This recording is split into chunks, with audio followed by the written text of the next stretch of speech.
Assalamualaikum warahmatullahi wabarakatuh.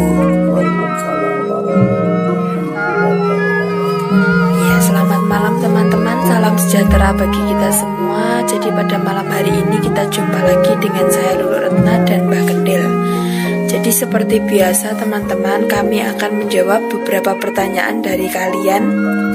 Dan sebelumnya saya ingatkan bagi kalian yang sedang menonton video ini yang belum subscribe, silahkan pencet tombol subscribe-nya. Kalian aktifkan tombol loncengnya supaya kalian tidak ketinggalan dari setiap video kami yang terbaru. Dan bagi kalian yang sudah subscribe, terima kasih telah mendukung channel ini. Semoga bermanfaat dan semoga kalian diberi limpahan rahmat hidayah dari Allah Subhanahu wa Ta'ala. Jadi langsung saja ke pertanyaan teman-teman. Ini adalah pertanyaan untuk Mbak Kendil. Jadi Mbak Kendil kan memang dari dulu kan pernah buka praktek paranormal atau bisa kita sebut dukun Bang ya. Pernah buka praktek dukun dan sempat menjadi viral atau menjadi perbincangan banyak orang. Bukan hanya di daerah setempat, melainkan di daerah-daerah lain. Bahkan pernah didatangi orang dari Malaysia Bang ya. Itu pun belum kenal dengan Mbak Kendil. Jadi cuma dari mimpi. Dan tapi jelas sekali Bang ya, dari alamatnya. Terus orang yang dicari itu ya memang sosok Mbak Kendil yang sedang ada di hadapan kita ini teman-teman. Jadi pertanyaannya adalah, mulai kapankah Mbak Kendil tertarik dengan dunia kepangeranan? Gitu. Monggo Mbak. Pemirsa yang berbahagia dan yang budiman, pemirsa yang dimuliakan oleh Allah, bahwa pada malam hari ini kami keadaan sehat. Semoga pemirsa yang ada di rumah atau di tempat pekerjaan atau dimanapun tansah diberi rahmat, diberi kesehatan oleh Allah. Amin, amin. Pemirsa, kami memang sejak kecil hidup di dunia kasepuan. Okay. Jadi dari nenek saya, bapak saya, kakek saya, semua itu adalah berasal dari sesepuh. Artinya sesepuh itu orang yang terbiasa atau mempelajari ilmu kasepuan atau ilmu kamero. Nah, pada saat era kecil yang jelas walaupun kami tidak belajar, tapi kakek sama bapak selalu mendapatkan siswa banyak. Sehingga pada saat wejangan otomatis saya mendengar dan tahu dan menyaksikan. Sehingga walaupun saya tidak berguru, apa yang diucapkan, apa yang diwejangkan simbah dan bapak saya jelas saya hafal. Karena tiap harinya berganti-ganti siswanya. Sehingga dengan keberadaan itu kita kan bisa adaptasi. Artinya kalau kita yang didengarkan itu adalah masalah pertanian, kita akan pandai bertani. Kalau kita yang didengarkan masalah bisnis, kita akan sedikit banyak ngerti bisnis. Kalau kita yang didengarkan masalah buruk-buruk, sedikit banyak kita pasti menerima suara atau kata-kata yang buruk. Sehingga orang hidup itu beradaptasi. Dalam kasepuan keluarga kami adalah merupakan keluarga yang modal kawruh, utamanya tentang kepangeranan. Orang-orang yang menghayati kehidupan, orang-orang yang menghamba kepada Sang Pencipta alam, atau orang yang berbakti kepada Allah Subhanahu wa Ta'ala. Di dalam keluarga kami walaupun bisa dikatakan terah dukun atau terah sesepuh, tapi dari kakek-kakek ke atas itu justru malah orang-orang yang ahli atau pakar agama. Ternyata dari empunya yang berasal dari Mataram itu ada bukunya Mbak Lulu. Ada silsilahnya, yaitu yang bernama Kiai Dul Karim atau Haji Dul Karim. Itu sekitar tahun 1825 sampai 1830. Sehingga sama keluarga dicurigai itu juga penderek Pangeran Diponegoro karena tahunnya kebersamaan gitu. Sehingga kalau di dalam keluarga saya atau dari bapak nenek saya itu masih berkecimpung tentang urusan ilmu kejawen. Tapi di samping kakak beradik dari mbah-mbah semua juga haji Nandir, Haji Sirat itu saudaranya mbah saya, Haji Mulyo Diorjo. Jadi yang tidak haji, yang tidak terlalu tekun itu adalah dari nenek saya. Tapi Mbah Musidi nenek saya itu juga pernah mondok, punya anaknya mudin masalahnya. Jadi mbah saya itu kan bapaknya kan lurah. Kemudian setelah purna dia menjadi melorot jadi mudin. Sehingga otomatis kan mbah saya itu kan juga pernah mondok dan pinter membaca Arab, membaca Quran, pinter mbah saya itu. Cuma dia, saya nggak tahu kenapa kok terus keahliannya tidak ke agama, kok justru meleset ke paranormal atau perdukunan atau ilmu-ilmu kawruh Jawa. Kita nggak tahu apa sebabnya dulu lah kok nggak memperdalam ke kitab Quran, kok malah melesetnya kok malah ke paranormal. Ya mungkin pada saat dulu setelah mondok mungkin banyak pasien-pasien yang minta tolong, terus akhirnya disebut orang-orang itu sebagai dukun. Tapi si kakek juga melaksanakan perintah agama, sholat yang tertib, termasuk bapak juga pernah mondok, suluk, dan biasa. Sehingga di dalam keluarga kami itu bukan tertera merupakan perdukunan yang meninggalkan syariat Islam, walaupun menjalankan dengan ilmu Jawa, tapi juga menjalankan perintahnya agama gitu loh. Karena memang kita adalah terah-terah orang Jawa gitu. Orang kalau sudah mancep dengan ilmu Jawa biasanya lepasnya sulit, Mbak. Karena itu saya alami gitu loh. Jadi saya alami. Jadi saya sejak kecil itu tidak percaya kepercayaan yang lain kecuali hanya Jawa itu. Terus pertanyaannya, lalu kan kapan mulai senang kepada kepangeranan? Ya dulu sebenarnya banyak kawruh-kawruh yang diwejangan oleh simbah-simbah, tapi ketertarikan dalam kepangeranan belum sampai macam di dalam hati. Kemudian pada era dulu saya merupakan orang yang gagal ekonomi. Artinya setelah lulus SMA kita terlantung-lantung, kemudian kesana kemari tidak mencari pekerjaan, tidak bisa karena banyak nganggurnya tuh, Pak. Karena banyak nganggurnya maka tangga kita daripada kita nganggur, kita bertapa-tapa, tirakat-tirakat, berlaku kesana kemari, ke gunung, ke samudera, itu dengan inspirasi atau dengan niat ide saya sendiri tanpa diperintah guru. Jadi berpuasa merawat, berpuasa kewajiban seperti Ramadan, kemudian poso mutih, poso ngambang, poso pendem, itu poso hukum, itu tidak ada yang memerintah. Karena dari inisiatif saya yang ingin melaksanakan keprihatinan gitu, untuk mendekatkan diri kepada Sang Pencipta. Kemudian sampai kami menjadi sosok penolong atau sesepuh yang kami anggap sudah berhasil, karena kita juga sampai beberapa pulau, beberapa provinsi, sampai bahkan sampai ke luar negeri, Taiwan, Malaysia, sehingga saya anggap itu sukses gitu. Terus kemudian ada perintah dari guru bahwa saya untuk melanjutkan lagi tentang pendidikan tentang kawruh. Kemudian masih gencar-gencarnya pasien saya banyak, kemudian saya tinggal itu saja karena guru sudah bilang jangan patrem di Kadunyan, ojo temen di Lembong, ojo temen diagungkan wong. Justru kesempatan kamu disanjung orang, kamu pergi dari rumah meninggalkan dunia kesenangan. Akhirnya saya merantau lagi terus merantau lagi mencari ilmu. Rata-rata saya mencari itu dari tirakat sendiri gitu loh. Kita memproses di dalam tubuh kita keluarkan secara dengan pengalaman kita otodidak. Namanya manusia itu kan punya peralatan perabot yang komplit. Enggak, walaupun kita itu belajar sendiri, itu nanti Allah akan menunjukkan berbagai hal gitu loh. Mungkin dari wejangan atau dari kawruh keluar dari batin kita atau dari otak kita, sehingga di dalam kita belajar ilmu secara pribadi, kita menemukan 3 jalur, yaitu Triloka, Janaloka, Guruloka. Jadi 3 kekuatan yang kita jalani, yang disebut dengan indra loka adalah kita belajar tentang indra. Nggih. Jadi, manusia kan punya panca indra ya Pak. Iya. Itu kita pelajari satu persatu.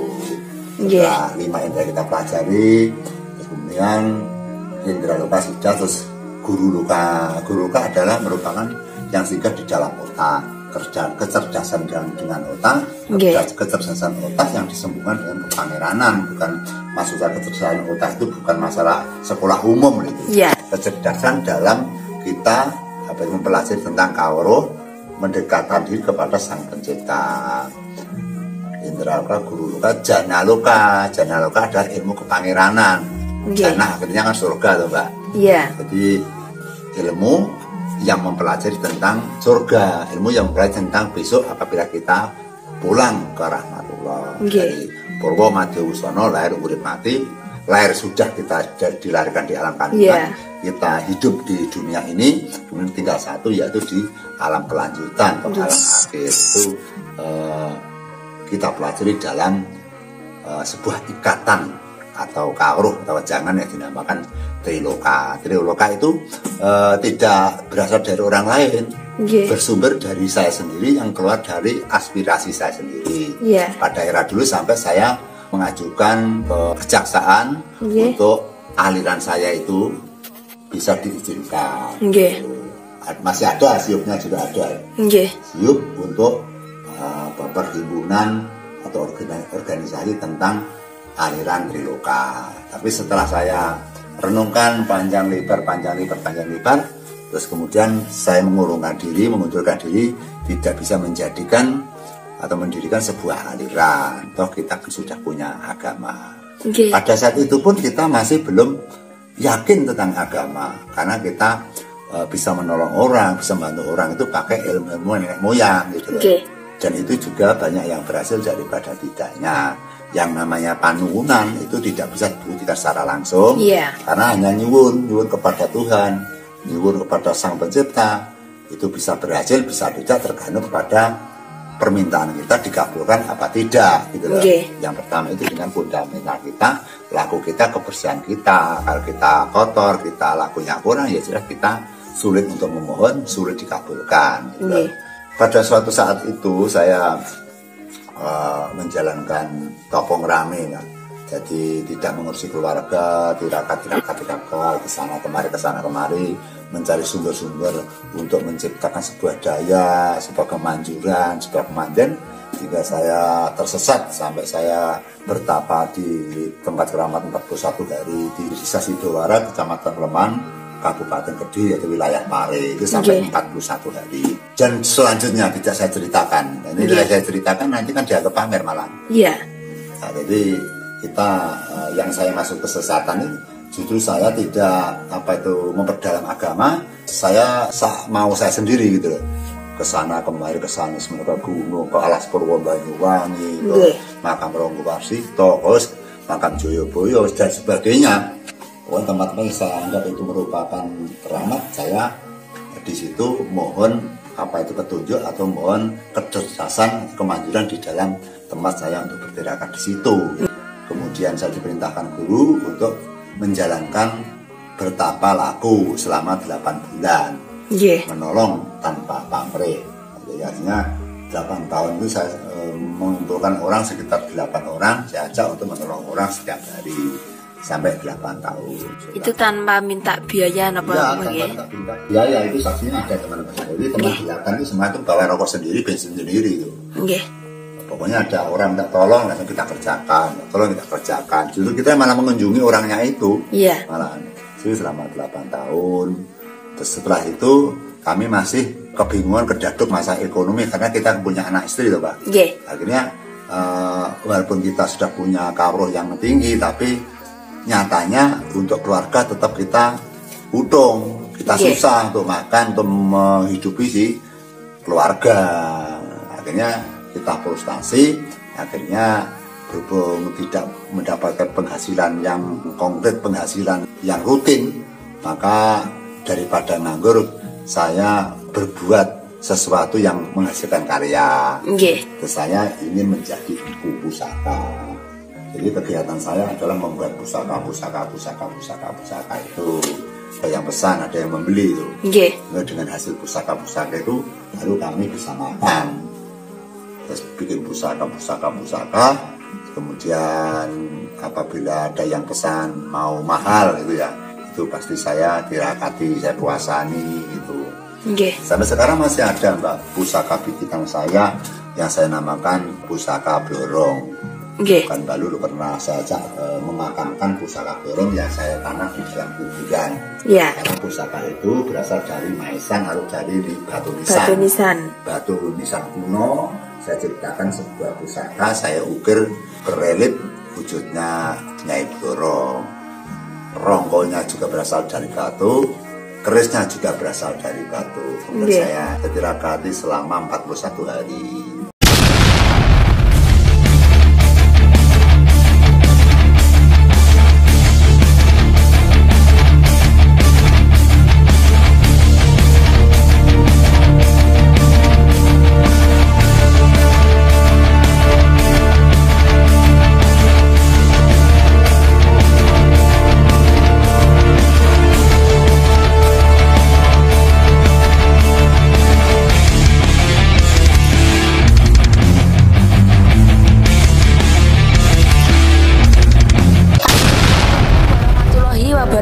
Teman-teman, jadi ini adalah prosesi pengembalian pusaka Nyai Blorong. Jadi kan tadi sudah dijelaskan sama Mbak Kendil bahwa Mbak Kendil pernah menjadi empu pusaka, yaitu membuat keris, teman-teman. Jadi Mbak Kendil membuat pusaka ini adalah karena pesanan orang, teman-teman. Dan adapun pamor blorong yang ada di dalam keris itu bukan karena inisiatifnya Mbak Kendil sendiri, tapi karena memang orang yang pesan itu menginginkan untuk dibuatkan pamor blorong, teman-teman. Dan ternyata jadi dari batu nisan dari kuburan.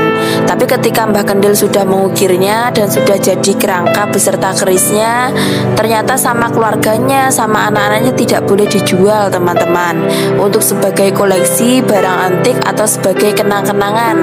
Jadi nanti ketika misalkan anak-anaknya dewasa masih memiliki kenangan dari Mbah Kendil.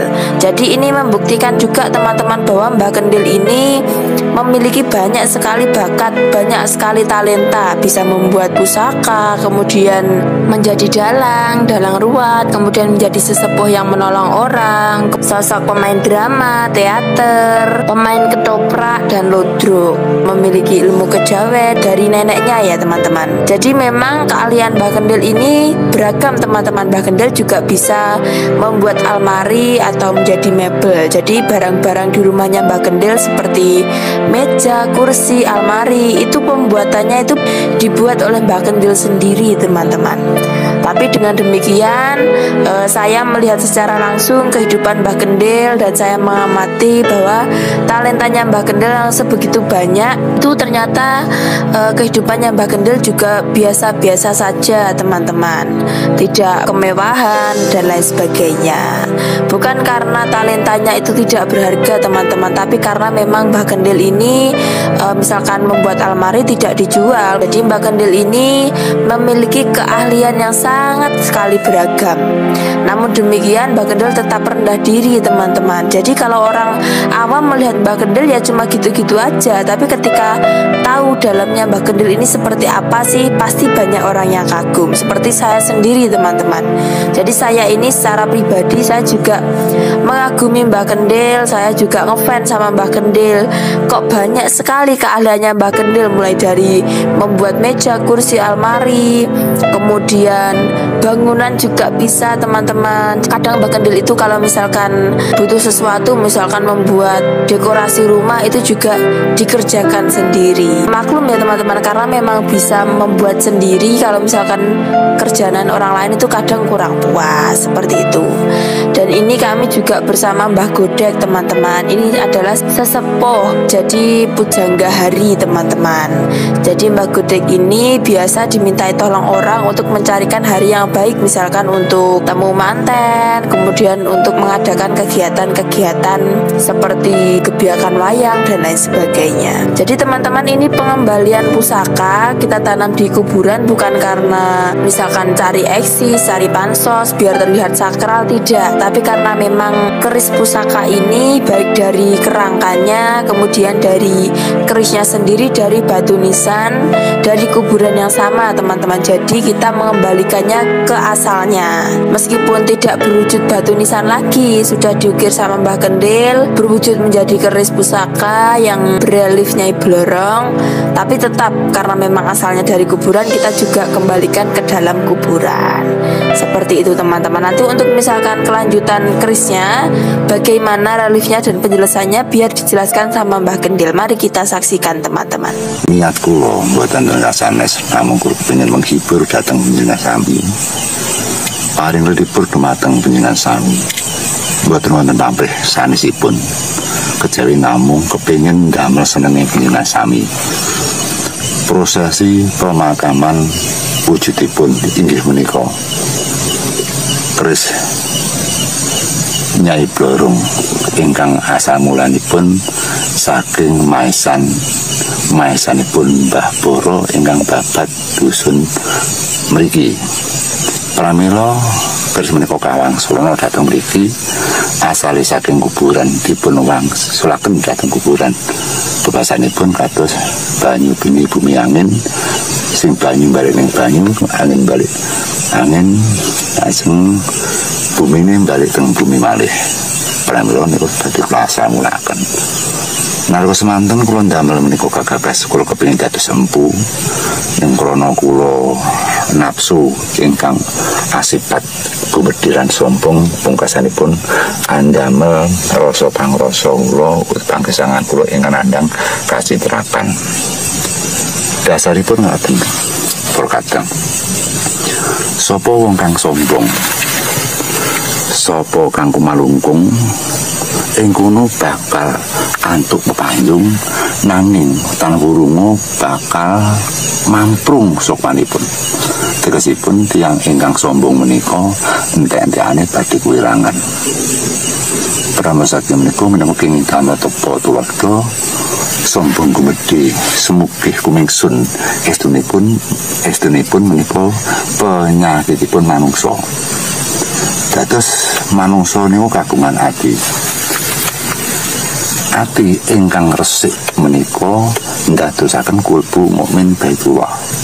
Ati ingkang kotor menika tegesipun dipesanggrahi dening iblis. Mula tiyang ingkang pakartipun jahat, pakartipun reget menika solah bawane muno-mune ucape sarwa kasar, sarwa kamurkan krana pakartinipun iblis.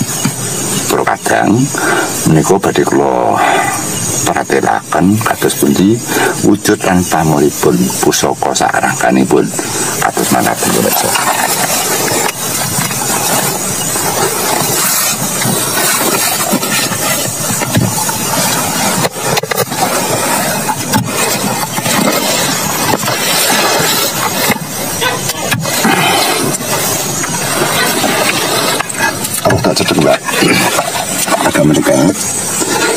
Ini adalah relief Nyai Blorong. Ini juga relief Nyai Blorong. Ini mahkotanya. Kemudian ini adalah tubuhnya berbentuk ular. Ini juga berbentuk ular. Nah, ini berbadan manusia, tapi berupa manusia, berkepala manusia, tapi berbadan ular. Itu simbol Nyai Blorong. Lajeng menika wonten setunggal malih relief dipencetaken, Mbak, didekatkan saja. Jelas ini Nyai Blorong yang badannya manusia berekor ular seperti ini ya. Ini, nah di sini agak dekat lagi, Mbak. Ini ada tulisan Boro. Boro artinya merupakan peringatan bahwa batu ini adalah batu nisan Mbah Boro, sehingga batu nisan tidak saya sia-siakan, justru malah saya agungkan menjadi pusaka. Terus kemudian ini juga relief Blorong lagi, berbadan manusia, berbuntut, berekor ular. Ya. Nah, ini merupakan sosok Sang Maharsi atau empu. Jadi pusaka itu adalah dibuat oleh empu. Empu adalah seseorang atau sosok yang pekerjaannya membuat pusaka. Seperti ini saya gambarkan, artinya hasil karya dari empu. Nah, kemudian ini juga merupakan adalah bentuk astral yang mendukung kekuatan gaib, yang mendukung kekuatan atau kodam dari pusaka tersebut. Kemudian setelah itu saya tunjukkan lagi adalah ini merupakan bentuk kolomakoro, artinya berwajah raksasa. Artinya di dalam pusaka ini juga dilambangkan kamurkan, sehingga kalau dibuat untuk kejahatan maka pusaka ini akan bergerak cepat. Makanya kalau orang yang mempunyai pusaka harus berbudi luhur. Kalau tidak berbudi luhur maka akan mengorbankan nyawanya orang. Sehingga kalau orang itu memegang pusaka, kalau pusakanya ampuh, itu sangat berbahaya. Tapi pusaka yang ampuh akan sebagaimanapun, apabila yang memegang orangnya suci, orangnya luhur, maka justru akan membuat keamanan dan justru akan membuat keselamatan. Pada saat prosesi pembuatan, pemirsa, waktu yang saya telan, masa waktu pembuatan ada 41 hari dari rongkok ini sampai pusakanya. Karena namanya batu, membuat lubang itu sangat sulit sekali. Pakai besi pun berminggu-minggu sampai bisa pusaka bisa dimasukkan. Pemirsa, pusaka keris batu itu dulu saya lambangkan bahwa kehidupan orang Indonesia, peralatan itu berasal dari batu. Misalkan bercocok tanam pakai batu, menebang pohon juga pakai batu, pusaka-pusaka untuk keselamatan juga berasal dari batu. Maka saya ciptakan pada zaman purba, walaupun pembuatannya zaman belum lama lagi, sekitar 30 tahun lah usianya, 30 tahun, tapi reliefnya saya bikin zaman purba. Karena kenapa demikian? Karena saking saya cintanya kepada nenek moyang kita, seperti halnya saya hidup di alam zaman dulu. Makanya saya berusaha belajar tentang pembuatan pusaka, termasuk membuat wadaknya dan pengisiannya yang ada di dalam sini. Nah, ini merupakan pusaka dan rongkonya. Rongko ada, pusaka ada. Nah, walaupun pusaka atau kerisnya ini juga berasal dari batu, pemirsa ya. Ini bukan berasal dari besi. Sebentar. Ini berasal dari batu. Ini, nah, bukan ting-ting. Nah, ini batu.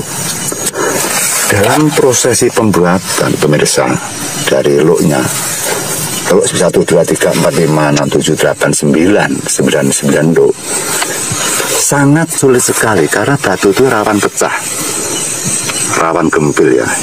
Membuat relief seperti ini merupakan pamor dari Blorong yang bermahkota. Ini badannya, kemudian ini kakinya, kemudian menjalar ke atas, merupakan dari simbol pamornya. Nah, ini sama, ini dengan ini sama. Kalau nggak sama ya tidak dapat dikatakan keris ya. Kalau empu itu sudah dipikir bahwa hal bentuknya harus sama gitu. Nah, ini pamor Nyai Blorong. Ini berasal dari batu juga. Makanya prosesinya sangat berat. Di samping itu untuk memasukkan kemanjuran atau kemanten atau kesaktian di ini, itu juga memerlukan waktu yang sangat lama, pemirsa. Proses yang sangat panjang dengan ritual yang besar. Makanya pusaka itu tergantung yang menciptakan. Kalau yang menciptakan orangnya sedang bertapa, maka pusaka yang diciptakan juga besar yoninya gitu ya. Seperti ini jelas ya. Ini pusaka Nyai Blorong. Dan ini sudah dibuktikan khasiatnya, sudah dibuktikan untuk menolong orang-orang yang sangat membutuhkan. Salah satu contoh itu pernah dimintai tolong untuk mengamankan peternak ayam yang setiap harinya itu kehilangan 500, kadang-kadang 1 minggu 1.000. Ini pernah saya keliling di kombong ayamnya, sampai kian hari ini ayam selamat, tidak ada yang mencuri. Kan sampai sekarang itu ayamnya aman. Kalau mati biasa 10, 20, 30 biasa, tapi tidak pernah dicuri orang. Makanya keris ini walaupun saya sendiri yang bikin, ternyata Allah memberikan kekuatan kepada saya, menitipkan yoni kepada saya. Pusaka ini juga ada yoninya, dan pusaka yang seberat seperti ini saya letakkan di rumah, itu pernah hilang 1 tahun lebih. Namun pusaka itu kembali lagi pada posisi semula, adalah di dalam ruangan tersendiri, ruang kamar saya. Jadi aneh sekali, kalau batu sekarang, batu sebesar ini kok bisa mabur, bisa hilang. Maka yang namanya gaib itu sulit diprediksi, gaib sulit dimasukkan akal. Nah, siapa yang membawa batu ini bisa hilang? Makanya kita sulit mempelajari tentang gaib. Pemirsa, maksud saya bukan ini merupakan kepameran, saya menunjukkan kebulian, bukan. Hasil karya dari ini adalah merupakan kecintaan saya kepada nenek moyang, kecintaan saya kepada empu-empu. Banyak empu-empu Indonesia yang andalan, seperti empu gandring, dan masih banyak empu lagi seperti Naga Puspakresna. Itu yang bikin orang Indonesia asli mempunyai khasiat yang sangat dahsyat. Walaupun orang sekarang ini kalau mau tirakat, mau menciptakan pusaka, sama seperti orang dulu. Manjur dan tidaknya kan bukan karena apa-apa, karena dia tirakatnya pada saat bikinnya, pada saat memasukkan zatnya, memasukkan joninya. Tuhan itu minta apa saja dikasih. Barangkali ini untuk sebagai penghibur kalian semua, pengalaman saya bisa menghibur pada teman-teman di channel saya. Semoga Anda semua juga selalu mengikuti apa yang saya masukkan atau apa yang saya hibur kepada Anda semua. Tujuan saya mencurahkan perasaan saya, mencurahkan bakat saya, mencurahkan apa yang ada di unek-unek saya. Jadi kita bersyukur pada masa-masa sekarang sudah ada tempat untuk memasukkan bakat seperti di YouTube dan sebagainya. Maka kami sebagai orang biasa bisa menggambarkan, menghalusinasikan pewujudan apa yang saya miliki. Demi penjenengan sami, karena Anda semua, saya mencintai Anda. Karena saya ingin menghibur Anda, maka pada prosesi sejenis mistik atau misteri, kami juga menyajikan beberapa kriteria tentang sinetron atau perfilman. Kami juga akan menciptakan sebuah kolosal cerita perfilman yang berjudul serial Ken Arok dan Ken Dedes. Tunggu saja beberapa minggu atau beberapa bulan, maka kami akan menyajikan sebuah sandiwara yang berjudul Ken Arok atau Ken Dedes. Dengan cita-cita saya, dengan gagasan saya, seolah-olah saya mengikuti kepada alur teman-teman yang ingin hiburan di setiap pagi, siang, sore, dan malam. Pemirsa, kami tanpa Anda semua, saya tidak ada apa-apanya. Saya bisa seperti ini karena dukungan dari Anda. Kalau Anda tidak mendukung saya, tentu saya tidak akan berbuat seperti ini. Intinya, saya membutuhkan Anda semua untuk mendukung channel saya. Saksikan besok atau kapan akan muncul serial Ken Arok dan Ken Dedes, Raja Singosari yang terkenal. Ken Dedes adalah merupakan perempuan yang mempunyai ciri yang dinamakan Toh Bromo. Apabila dilihat oleh Pak pakai indera keenam yang terletak pada betisnya, maka Toh Bromo akan bersinar. Artinya siapa yang mempunyai Toh Bromo, maka dia akan menurunkan atau mewariskan raja-raja di Pulau Jawa, termasuk Mojopahit. Pemirsa, prosesi ungkapan sudah saya aturkan untuk Anda semua, maka ini akan saya kebumikan, saya makamkan. Semoga pusaka ini adem ayam di sini. Arwah-arwah yang ada di kuburan ini juga senang dengan kedatangan saya. Kemudian saya yang hidup di dunia juga merasa adem ayam dan tentrem, termasuk Anda semua. Terima kasih. Bismillahirrahmanirrahim. Ingsun sejatine hambaning Gusti. Ingsun nyuwun pangapura awit tetus sampan kelebutan. Ingsun nyuwun sirnaning kamurkan ingsun dadi hamba ingkang suci, hamba ingkang luhur, hamba ingkang bekti lantak pemarang Gusti. Duh Gusti kang Maha Suci, kula nyuwun pangapura dumateng Gusti kang Maha Suci saobah pulah kula ing dinten samangke kula kumawani lancang mangsulaken wujuding pusaka kula Nyai Blorong ingkang kula damel mugi-mugi dados adem ayem ing alam kubur menika menawi kelepatan kula nyuwun pangapura Gusti kang Maha Suci. Namung panjenengan ingkang kagungaken kula hamba ingkang boten tidur napa-napa. Ya Allah ya Rabbi, Allahumma sholli ala sayyidina Muhammad wa ala ali sayyidina Muhammad. Asyhadu an la ilaha illallah wa asyhadu anna Muhammadar Rasulullah. La haula wa la quwwata illa billah.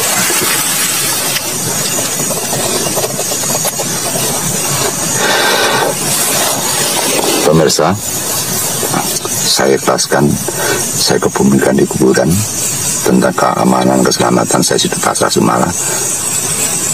Apabila misalkan dicuri orang, pemirsa, saya pun harus mengikhlaskan. Namun saya yang menjadi empu, apabila ada orang mencuri ini, berarti harus berani resikonya. Pemirsa, pusaka ini berasal dari maesan atau patokan. Artinya, patokan merupakan perbatasan. Artinya, perbatasan dari hidup dan kematian. Sehingga, memelihara pusaka ini tidak semudah apa yang dibayangkan. Karena harus tahu bahwa kita adalah hamba yang rendah. Yang suatu zaman nanti kita akan meninggal seperti arwah-arwah yang sedang ada di dalam kubur ini.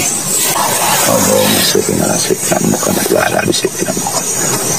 Wong kabeh ora aku njaluk kemanten musak kalmu gedene mantra manti coba manti testo manti tati pancus malah pakemne jahu ya Allah.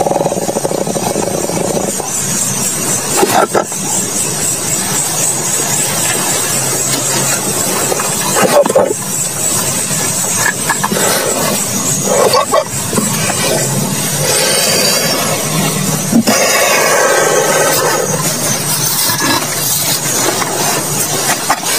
Allah berAllah bersadar ada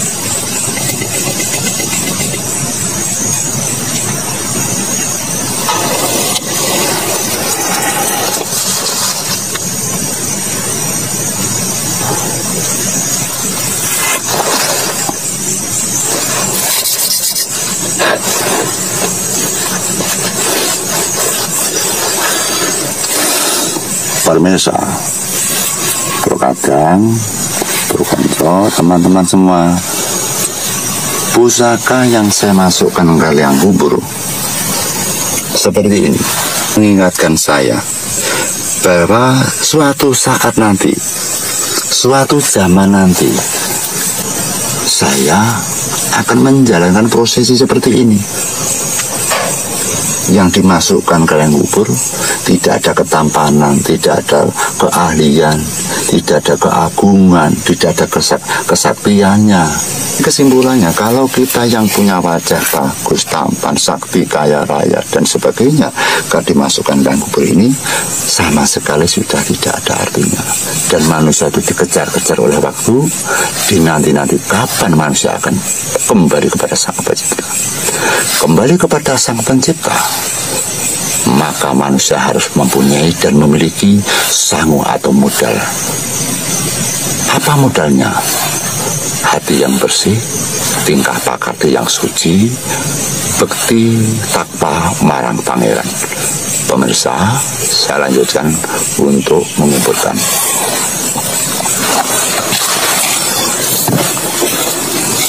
Ada ini apa tuh ya? Iya.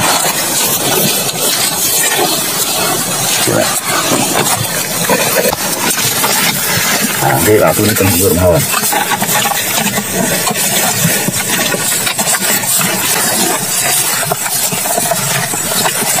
Pemirsa,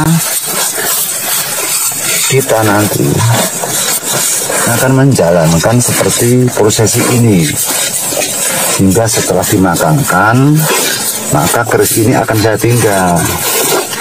Seperti halnya kita nanti kalau dimakamkan ditinggal sama orang-orang, Anda akan sendirian di sini dan mempertanggungan amalan dan jawaban tingkah pakatin jenengan. Makanya hidup itu susah, karena kita hidup harus berbakti kepada Tuhan. Jadi dengan ini maka sebagai gambaran bahwa hidup itu harus berhati-hati, berbuat baik pada orang itu.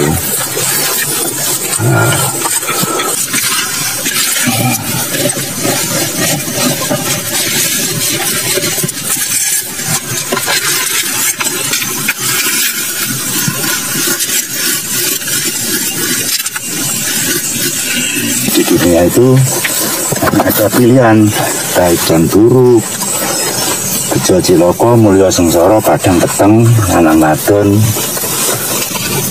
Perbatasan dari buah karbon itu perbatasannya selesai di dunia. Seperti ini.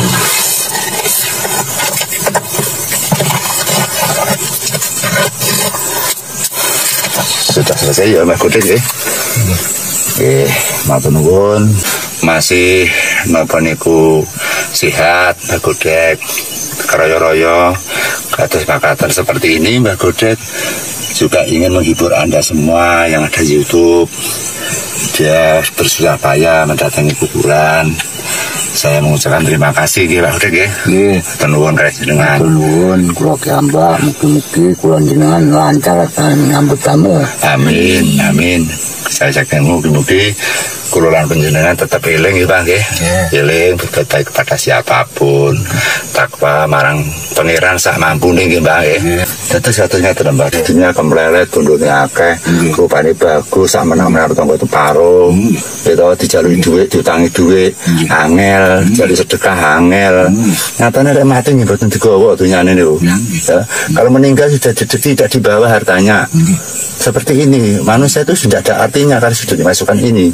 Hanya satu, amal dan perbuatan. Untunglah Mbak masih eling kalau kita orang yang penuh dosa, selalu minta maaf, minta ampunan kepada Tuhan. Karena kita tuh setiap harinya punya dosa Mbak. Baik dari mata, dari mulut, dari telinga, dari hidung, itu punya dosa. Kalau kita timbang-timbang dosa kita itu tidak dapat, tidak karuan Mbak. Dosa kita dengan kebaikan kita itu tidak sebanding. Semoga Tuhan memberi ampunan kepada kita ya Mbak ya. Saya doakan Mbak Godek juga sehat, saya sehat, bisa berbuat baik ya Mbak ya. Ya, nanti kita teruskan lagi dengan penelusuran Mbak. Nyenengi konco-konco, mbok menawa wonten napa niku astral utawi wonten napa sukma napa-napa terserah. butuhe kula namung napa niku milik ora wujudan damel hiburan kanca-kanca. Sing baku kula ta mriki jenengan boten sombong, boten niat jahat, namun milik roh ta membongkar apakah di kuburan ini ada sosok jin atau jenis yang lain, Mbah. Sebentar saya matikan dulu, Mbah ya. Kita istirahat dulu ya. Ya juga ada yang membeli tapi sama anak-anak tidak boleh. Ada yang mengganti dengan mobil Expas dulu tuh. Expas. Ada yang tertarik gitu loh. Akan dibawa kembali katanya gitu. Akan dibawa kembali, sejak dipoto dibawa kembali sana. Di sana ada yang pesan, terus saya diganti mobil. Terus anak saya tidak boleh, bapak saya Pak Cipto itu juga melarang. Biar untuk kenang-kenangan saja, kita tidak mengidolakan, tidak menghamba atau tidak mengagungkan pusaka. Anggap saja sebagai itu koleksi atau sebagai keterampilan. Akhirnya pusaka itu berhubung berasal dari batu kuburan, batu nisan, maka saya kembalikan lagi ke wilayah kuburan gitu. Terus kemudian pada saat saya menjadi empu itu bertapa 41 hari pengisian pusaka, masih sekitar 38 hari. Pada saat saya bertapa itu, maksudnya bertapanya sambil membuat keris itu loh, Mbak. Jadi membuat keris sambil bertapa gitu loh. Bertapa 41 hari. Kemudian belum sampai keris selesai, kurang sedikit saya bermimpi. Saya bermimpi selama 2 hari berturut-turut. Impian pertama adalah saya bermimpi di dalam kuburan. Di dalam kuburan itu saya di gedung kuburan itu. Kuburan kan ada cungkup tembok itu. Saya ada di tengah-tengah, tembok kanan kiri itu berjalan sendiri. Berjalan menjepit saya, jadi pundak kanan dan kiri kena himpitan tembok itu. Hingga tulang saya patah cetak gitu. Nah, itu kan rasanya sakit, Pak. Nah, di dalam impian saya ketakutan kalau saya mati. Akhirnya dengan kekuatan ilmu atau kawruh saya yang saya andalkan, terus tembok tadi perasaan saya hantam pakai tangan itu hancur lebur kanan kiri. Terus tiba-tiba di jalan kuburan banyak gitu yang melihat menonton saya pada saat saya itu menghancurkan bangunan itu. Tiba-tiba ada sosok putih yang berjenggot yang ada di belakang saya. Kemudian muncul lagi bapak saya dan balik saya. Mari kita pulang. Itu orang-orang masyarakat ini semua sudah menganggap kamu mati tadi, kok kamu masih hidup. Sekarang kita pulang saja. Terus saya diajak pulang. Terus saya noleh ke belakang, ada orang mengintai saya itu, orang yang berbusana putih, berjenggot putih sekian itu, pakai seperti apa itu nih, surban gitu kan. Nah, tapi tidak bicara sama sekali itu. Nah, terus kemudian untuk besoknya malam itu juga bermimpi yang sama. Tetap saya ada di kuburan Bendorejo itu. Berlanjut ngoten Mbak. Berlanjut tetap kuburan situ, tempatnya coba tetap di kuburan itu. Tapi lain cerita. Ceritanya saya tahu-tahu sudah dipocong. Saya sudah dipocong, dimasukkan ke ruang kubur. Nah, tapi anehnya saya juga melihat jasad saya. Saya lihat kaosan, celanan, terus kemudian malah saya sedekap ini kok lihat, loh, saya kok dipocong, terus kemudian diletakkan, dimiringkan ya, miring, kemudian kan dicopot talinya pocong tadi. Nah, tali pocong dicopot itu sama orang itu dibuka gitu, itu kan wajah saya, gitu kan gitu. Loh. Jadi dalam mimpi Mbah Kendel melihat jasadnya sendiri. Itu kok wajah saya itu gitu. Nah, setelah itu terus saya melihat orang-orang yang ada di sekitar, yang melayat itu Mbak ya. Terus kemudian saya diuruki lemah itu, terus baru saya sadar. Nah, yang menjadi aneh adalah saya kok bisa menangis. Padahal ya kan tidak ada masalah apa-apa, hanya bermimpi saja. Nah, saya menangis itu tidak bisa dihentikan. Bahwa istri saya saja juga bingung kenapa menangis, dan istri saya tanya berkali-kali kenapa nangis, Ma, ada apa. Tapi saya tidak bicara sepatah pun kecuali saya menangis itu. Menangis terlunta-lunta. untuk menghilangkan nangis saya kesusahan, saya ada ide, saya minta diantarkan istri saya untuk berwudu. Biasanya kalau berwudu tengah malam kan nggak pernah diantar. Tapi pada saat itu setelah bermimpi saya ketakutan, ada rasa takut yang sangat tinggi, terus diantar sama istri, saya terus berwudu, terus saya tahajud, gitu. Pada saat tahajud sudah reda, Mbak. Nangisnya reda. Artinya pada saat saya dimasukkan ke ruang kubur, saya kan ketakutan bahwa kehidupan atau orang hidup ini nanti kan pasti mati seperti itu. Nah, pada saat saya bermimpi itu, saya membayangkan berarti saya tidak hidup lagi, berarti saya harus berpisah kepada teman saya berpisah kepada anak saya berpisah kepada istri saya akan berpisah seluruh yang ada di bumi ini, termasuk bakat-bakat atau kemampuan yang saya miliki.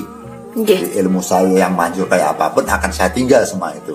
Hanya kita akan meninggal dunia. Ya. Makanya di dalam impian itu seperti itu, saya ketakutan. Setelah bermimpi, maka saya ketakutan hidup. Makanya sampai sekarang saya sering-sering membicarakan tentang kematian. Terus kita mengadakan acara, kita datang ke kuburan, kita membacakan amalan-amalan agama, membacakan dengan ayat Tuhan di dalam ruang lingkup area kuburan. Artinya kita mengembalikan pada masa-masa kita bermimpi agar hidup kita ini tidak akan sia-sia. Kita akan hidup yang berarti, sehingga apabila kita pulang ke rahmatullah, kita pulang ke alam akhir nanti, kita tidak sesat, kita tidak gelap, kita hidup nyaman, terang, damai, dan tentram. Gitu. Maksud saya seperti itu. Makanya setiap saya ada di dalam konten, saya pasti menyelipkan tutur-tutur yang bersifat kepangeranan, tutur-tutur eling, bisa calonnya manusia bakal mati. Itu kan setiap saya konten pasti memperingatkan, karena saya bermimpi itu, gitu loh. Karena di dalam impian saya tadi membayangkan bahwa semua hak milik kita yang ada di dunia ini akan saya tinggal. Apakah ketampanan, apakah itu keahlian, baik menjadi tabib, menjadi dukun kondang yang diagungkan, punya murid banyak. Pada saat itu murid saya banyak loh, Pak. Murid saya sekitar 60 lebih gitu. Siswa-siswa yang berguru kepada saya itu banyak sekali. Sehingga pada saat itu kita menyimpulkan bahwa kalau kita sudah mati, kita sudah tidak disanjung lagi sama orang, kita sudah tidak berhubungan sama orang, semua kesenangan kita akan ditinggal. Kita hanya akan menjalankan sebuah perjalanan kita di dunia ini, baik apa buruk, kita punya dosa apa tidak, kemudian kita nanti bisa ke neraka apa ke surga, itu yang selalu menjadi pertanyaan kita.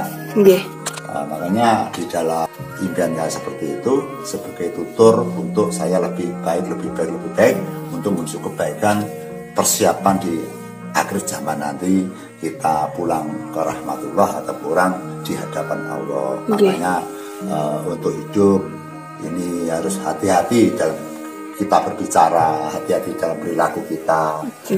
Jangan sampai kita mencemooh orang, jangan sampai kita menghina orang. Terus kemudian kita harus berbuat baik kepada siapapun agar kita nanti tidak terlalu berlumuran dosa, Mbak.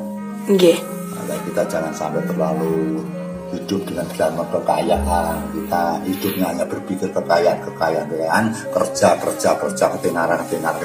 Semua itu nanti akan ditinggal total dan akan penuh dengan penyesalan. Makanya itu nanti yang jelas yang kita bawa adalah amal perbuatan yang baik, perjalanan kita yang suci, berbaik kepada siapapun, menebarkan keimanan dan ketakwaan, itu yang kita bawa nanti. Seperti itu. Jadi awal dari saya senang atau cinta kepada Allah, cinta kepada Gusti Kamu Suci adalah pada saat setelah bermimpi. Jadi kehidupan apapun di dunia ini hanya satu yang saya cita-citakan adalah berpulang dengan baik. Atau istiqomah, atau berpulang dengan sempurna. Amin. Ya, jadi itu juga sebagai peringatan, Bang, ya. Ini mohon maaf Mbak Kendil, ini dari saya pribadi ya. Jadi memang setelah bermimpi kan Mbak Kendil kan mulai tertarik dengan ilmu atau dunia kepangeranan. Sebelum bermimpi itu gimana Mbak Kendil? Apakah Mbak Kendil itu tidak percaya dengan ilmu-ilmu yang diajarkan keagamaan atau gimana Mbak? Yang jelas pada saat kita sebelum bermimpi itu percaya, tapi kan tidak mancap di dalam hati. Oke. Jadi lain Mbak. Belum 100% ngeten nggih. Sekarang orang banyak komentar masalah agama, komentar masalah kepangeranan. Apakah itu pasti dipastikan mancep ning jero ning nganti tenan? Nggih. Apakah itu benar-benar dia percaya bahwa mati nanti sakit? Apakah ada orang setiap malam, pagi, siang, sore memikirkan bahwa dicabut nyawanya itu sakit? Bagaimana kalau hidup nanti setelah kita mati? Kalau nyawa kita dicabut oleh malaikat, terus kemudian sukma kita nanti kan hidup. Iya. Di dalam perjalanan kita menuju ke alamnya Gusti Allah, di dalam kita hidup di alam kubur, alam penantian, bagaimana rasanya kita nanti berbaring di alam kubur? Okay. Tentang ada penyiksaan dan tidak, itu kan merupakan ajaran agama. Karek awak dia percaya apa ora? Okay. Nah kalau kita misalkan kita nggak percaya, besok upama enak tenang kan rugi betul. Okay. Lah ngono anggur penak percaya ae, mbok besok enek ora sing percaya, siap-siap sadurunge. Okay. Sebelum disiksa di alam kubur, maka kita harus persiapan berbuat baik gitu loh, Mbak. Kalau manusia itu tidak bisa suci. Tidak bisa, manusia pasti berlumuran dosa, tapi ya jangan teman-teman ojo banget gitu loh. Cara dosa ojo oke-oke gitu loh. Maka seperti itu. Maka seperti pembuatan konten seperti ini sebagai ragam untuk menjalankan kehidupan sebagai ranting-ranting saja. Iya. Karena namanya orang hidup tanpa bekerja, manusia hidup tanpa aktivitas kan namanya bukan orang hidup kan. Makanya tetap pada penting mencari uang penting, kemudian kita beraktivitas penting, berkarya juga penting, karena untuk mendampingi hidup. Toh nanti kalau sudah mati kita tinggalkan semuanya itu nanti. Kita tinggalkan, kita tetap menerima apa itu alam yang lain. Kita akan berhadapan dengan sebuah pertanyaan, satu di antara dua, baik apa buruk, apik apa elek, mbok lakoni apik, mbok lakoni elek. Itu pasti ada dua dimensi itu nanti. Nah, nanti kalau kita dipikirkan sekarang itu, nanti jangan-jangan nanti kita menyesal di kemudian hari, gitu loh, Mbak. Jadi tentang hidup di dunia, sewajarnya kita bekerja, sewajarnya kita beristri, beranak, berserahu tetangga, berbaik pada orang, itu memang ragamnya kehidupan. Tapi semua nanti akan ditinggal. Kita menghadap secara sendiri-sendiri dengan tanggung jawab apa yang kita lakukan setiap harinya. Gitu. Jadi sebelumnya kita bermimpi, dia sudah mengerti. Sudah mengerti bahwa nanti gini-gini, sudah ngerti. Tapi mancepi takuti tenanan setelah bermimpi itu. Gitu. Mancep dan yakin gitu loh. Jadi Mbak Luli sering tahu saya setiap saya bertemu kepada siapa saja, saya pasti menyelipkan kata-kata yang baik, kata-kata menggiring agar orang itu ingat yang kepada siapa saja itu. Nah, ketambahan dengan kepercayaan kita pada tempo dulu pernah uang kita hilang, kemudian kita pakai mantra-mantra, kita amalan, kita tetap tidak bisa ketemu. Setelah 4 hari ternyata uang itu bisa ketemu karena saya mencoba ngetes kekuatan sampai di mana solawat ampuhe. Saya baca solawat, tiba-tiba uangnya bisa saya ketemukan di pintu kantin. Pada kantin itu setiap hari kan disapu. Aneh kan? 4 hari hilangnya kok di depan kantin, di depan pintu. Ternyata uang saya ambil juga memang benar uang saya. Kita simpulkan bahwa solawat Nabi adalah merupakan bacaan yang hebat. Bacaan yang andal. Jadi kalau kita belum pernah ada peringatan, ya kurang percaya, Mbak. Tapi kalau kita nanti sudah diperingatkan, Allah sudah membuktikan, baru nanti percaya dengan sholawat gitu loh. Makanya kalau saya penelusuran, saya berpidato, sering mengucapkan bendera sholawat. Tidak berarti kita itu pamer atau dukun berkedok agama, karena merupakan panggilan. Bahwa saya sudah berjanji saya akan bersolawat dan percaya kepada Nabi Muhammad adalah utusan Allah. Jadi memang itu bukan merupakan kepercayaan karena dibuat-buat orang biar disawang wong apik, bukan. Itu kepanggilan dari hati dan merupakan kasunyatan yang pernah saya buktikan. Nggih. Jadi sholawat itu dibaca dengan tujuan apapun bisa dibantu. Nggih. Yang bantu siapa? Ya Allah Subhanahu wa taala. Banyak sekali seperti Pak Supri, rumahnya itu menjual. Orang-orang menawar 250. Nggih. Pak Supri temanmu ya, Yoko. Iya. Nah, akhirnya dia minta agar berlaku 425 juta. Akhirnya Bu, jenenge teng griya mawon nang maca selawat. Kula tak moro teng griyane salah setunggalipun pembeli. Nggih. Kula sampean maca selawat, kula tak maca selawat. Kula mengki teko griyane pembeli, gitu. Ora bakal mandeg lek maca selawat, gitu. Lek rung pembeli niku ngecethuk. Nggih. Akhirnya saya berjalan di perjalanan, terus kemudian saya baca sholawat terus sampai ke tujuan saya bertemu, sampai ke rumahnya pembeli, bertemu pembeli, akhirnya deal pembeli siap membeli 425 juta, padahal pembeli umum hanya 250. Iya. Artinya apa? Bahwa sholawat bisa menolong kesusahan orang lain, Mbak. Nggih.